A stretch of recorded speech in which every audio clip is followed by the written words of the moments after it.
বাচ্চাদের ডিমান্ড দিন দিন বেড়েই চলেছে, আমি পাগল হয়ে যাচ্ছি ওদেরকে ম্যানেজ করতে যেয়ে। সিরিয়াসলি তোমাদের ডিমান্ড এখন পার্কে? তোমাদের ডিমান্ড বেড়ে গেছে?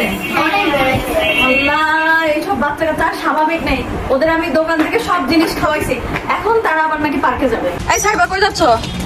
আমি আগে শাওয়ার করতে যাচ্ছি। ওরে বাবা, মনিবা কই যাচ্ছ?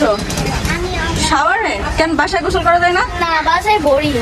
বাসায় গোসল না করে বাসার বাইরে? মোনাপু কোনটা নিবা? এটা দেখো, যে কোনো একটা ধরো। সাইবা, হ্যাঁ, শাওয়ার আউটডোর মানে কি? আর এটা কি ছিল? শাওয়ার ইনডোর, তো ভেতর আর বাইরে। হ্যাঁ, মানে কি?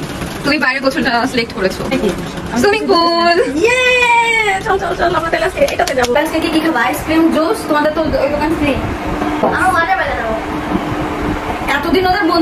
এতদিন ওদের মুদি দোকানে আমি সব ফ্রি করে দিছি, সব খাওয়াইছি। আমার বোন অলওয়েজ ভুল কথা বলে। এখন তারা নাকি পার্কে যাবেন, এটাই ভালো। ঠিক আছে, তাহলে কি 5 মিনিটের মধ্যে রেডি হতে পারবা?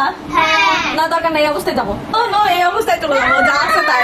ঝিনাইদহ জোহান পার্কে ওয়াটারল্যান্ডে।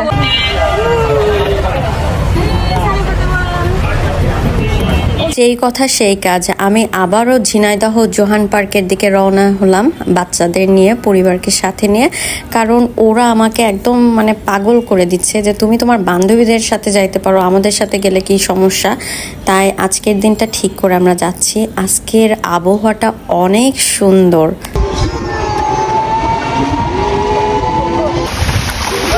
আজকে কি সুন্দর আপা, একদম নিরিবিলি। এটা কেমন সুন্দর তুমি বাবুটা সারা বুড়ি।